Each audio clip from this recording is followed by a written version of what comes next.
Hello everyone, I'm Brian. Today I'm reacting to How Do I Find My Guru? Swami Sarvapriyananda. So, excuse me, sorry. That's interesting. How do I find my guru? Let me ask y'all, did you find a guru? Or, I mean, like, how did you find a guru? I guess you just kind of have to listen to them, follow them, and see if their ideas match with yours. So far, I will say practically all the gurus and swamis I've followed I've agreed with. I mean, for the most part, including Osho. His controversial way of doing things, I do that too. It's kind of like a hard-hitting truth, you know. It's they don't like a lot. All the gurus so far, they tend to, gently give you the truth, and there's times for that, absolutely. But then Osho, on the other hand, freaking slaps you in the face and say that's the truth, and I do that too.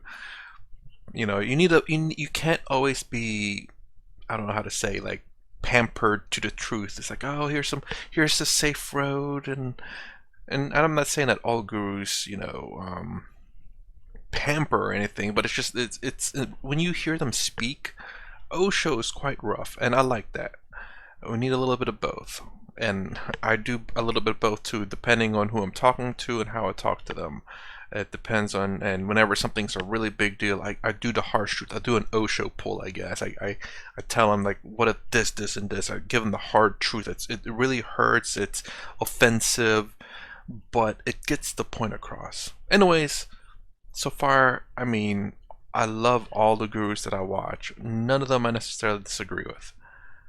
Although I watch more of some than others. Anyways, go ahead and get started. How did you find your guru, by the way?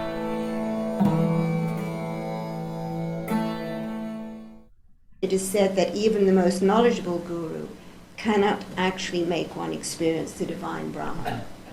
Yet, the need for a guru is emphasized for spiritual guidance.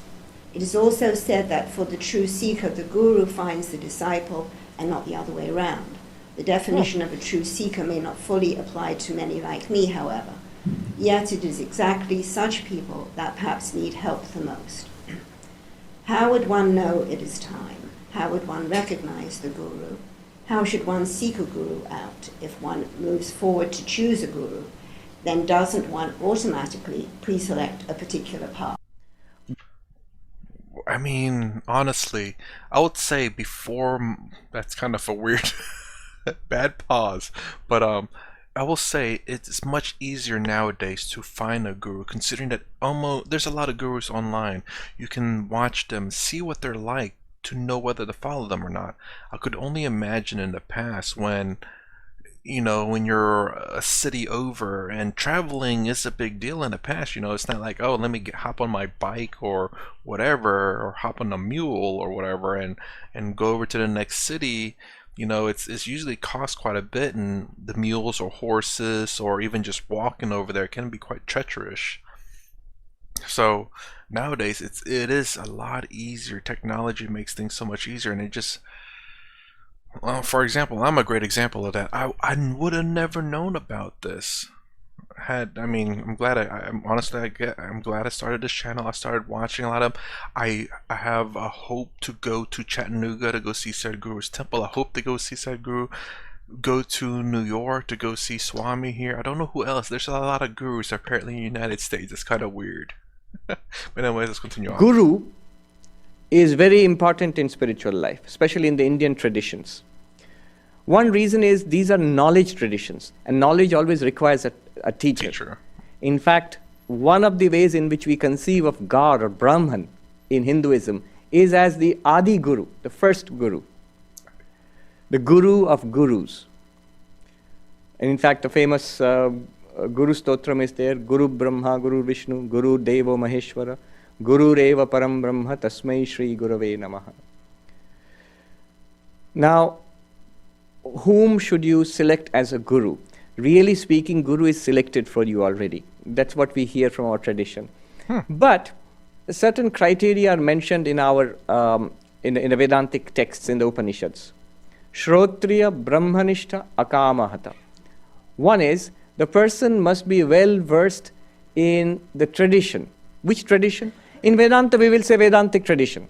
Must be well learned in the Upanishads, Gita, in the Brahma Sutras, in Vedantic texts, and must have the ability to transfer this knowledge. But it need not be limited to the Vedantic tradition. Whatever tradition, the Guru should represent some tradition. There's a lot of discussion about this. Why can't a person who has realized the truth, a person who is illumined, does not belong to any particular tradition, why can't such a person be my Guru? Well, can be, but really it's very difficult to know who is illumined and who is not. And therefore, when you go out, say for example, you go out to a store to buy something, you would rather buy, say, a computer or anything, a stove or a piece of equipment which has the brand, an accepted brand, an Apple or something like that, which people trust and which people believe and which has delivered the goods again and again. So there is some quality control. You know that when it comes from this particular brand, there is some assurance of quality. If you're going to buy a computer, for example, you go to the shop and you buy a computer. But if you see a guy standing outside the store and saying, "Hey, come here. I made this computer in my garage, and it's better than any computer you'll get in that store." Now, mind you, he may be right. He just may be right. Who knows? But he may not be right also. And you have only that much money to spend. Now, almost always you will go and buy something from the store because there's a guarantee of safety there. Now, in the same way, we have these traditions. There are Vaishnava traditions, there are non-dualist traditions, there are dualist traditions, there are Shakta traditions, Shaiva traditions, there are traditions in Christianity, various traditions, in the different religions of the world, in Buddhism, in other religions of the world, where something has continued for centuries, for millennia. We talked about the Buddha today, 2,500 years. Now, this tradition has continued, and there are reports of enlightened persons in this tradition year after year, century after century. So you know it works. So the person who's teaching you must belong to some tradition and must be learned in, at least in that tradition. That makes me wonder about Sadhguru now, because again, so Sadhguru claims to not have read any of the books. I don't know if he himself has a guru in terms of his current life. I know he said he has a guru in his past life, and he has a mission that he finally completed in this life. I think he failed 2 times or 3 times, and it's only not until now that he was able to accomplish what his guru wanted. So I don't know if in this life he has a guru, or maybe his enlightenment has carried over. I'm assuming so, because he would seem to remember his past, so I'm assuming he remembers everything that, or most of the things that he's learned. So he did have a guru. I wonder if he has a guru now. That's something I've never heard him talk about or know. Man, I hope I get to see him before. I mean, dude looks like he's old, but he looks like he's young too. His mustache makes him look like he's old. I'm sorry, I was just thinking about the last video I reacted of his, about the celebration they have in Chattanooga, I believe, or somewhere, and I would love to go and see it. And one of the guys saying about, off topic, continue on. Must have the ability to transfer the knowledge of the tradition. That's one. But that's not enough. Second, there are scholars who are learned in the tradition. But does that person practice it in his or her own life? Second thing is Brahmanishta. Is the entire life built around that teaching? Is the entire life built around spirituality? Brahmanishta means dedicated to, established in Brahman.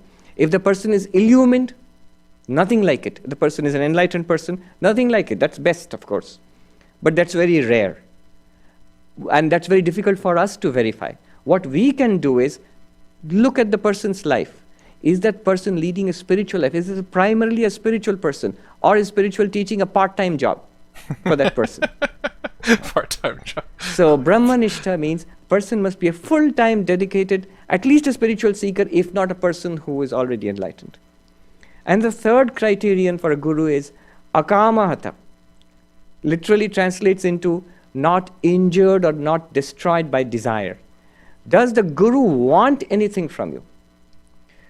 If it says, sure ways to God realization, $100 course, crash course in meditation, $50, come and I'll teach you meditation in 3 days. You may crash, but I don't know if you will really learn how to. And there is some utility there, maybe. Again, I'm not denying it, because the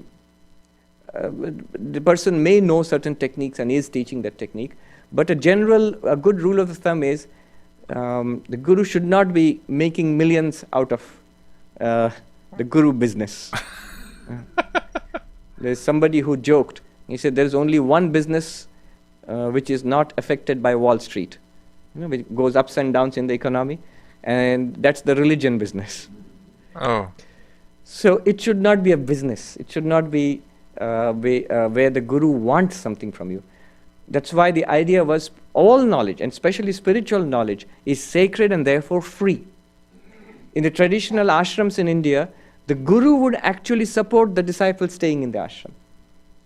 He'd take the help of the king or the other rich benefactors in society. But those who were studying and learning in the ashram, they were not expected to pay anything to the guru. Only after completion of studies they might give a gift, a guru dakshina.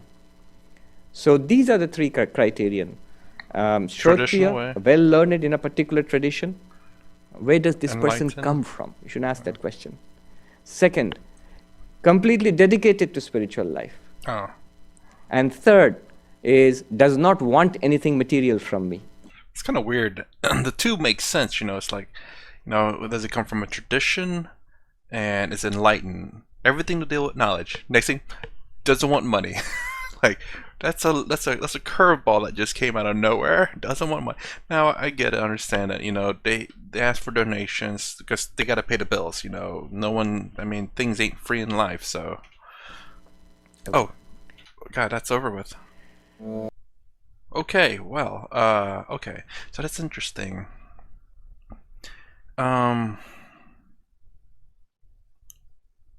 He does seem to follow a little bit of a more strict path, and what I mean by that is it seems like, unlike Osho and Sadhguru, I think, which they don't necessarily follow books. Maybe they read it, but don't have such a strict path as he says, oh, you must come to the school, you must learn this, this, and this. They're more along the lines, they'll teach you methods to use and whatever works for you. Whereas I think his seems to be the same way, teach you methods, but they tend to quite follow the Advaita Vedanta type of methods. Like, you can't just use any method, I think. I've not heard too many of his speeches where he says, oh yeah, you can use anything you want. You do have to follow Advaita Vedanta. Whereas I think Osho and Sadhguru are a little bit more free-flowing, just whatever works for you, do it, 100%. And it does make sense because he does follow this path. I don't know how strict it is. It doesn't seem like it's necessarily too strict. It's just the fact that you have to believe in non-duality and maybe believe Brahman. I'm not sure. Well, anyways, have you found your? And that's an interesting thing. Have you found your guru? He says the guru generally finds you, or that's the question she said. That's the question she asked. A guru finds you, which is kind of weird, but maybe, have you found a guru? I don't really have one in particular. Again, I hope to see Sadhguru and Swami here. I don't know, just soon. I guess once the stuff that's going on around the world is over with, and if I ever have enough money to ever leave, I would love to go visit. The closest one so far to where I live would be Chattanooga, Tennessee, which is where Sadhguru is, and I don't know if he's there or not. I guess I could look up his social media, which I don't really have much social media. But anyways, I'd hope to see Sadhguru and Swami Sarvapriyananda, because those are the only two that I know. One's in New York and one's over here, and I hope to go see them both before time runs out. The other gurus, most of them have already passed for the most part. Krishnamurti here, Osho. Who's the other one? Lakhani's still here, but I think it's in Britain though. Although I don't think he calls himself a Swami or Guru. I think. Anyways, well, that's my reaction to how do I find my guru. If you like my content, please consider subscribing. Thumbs up, thumbs down below. Thanks for watching. I'll see you in the next vid.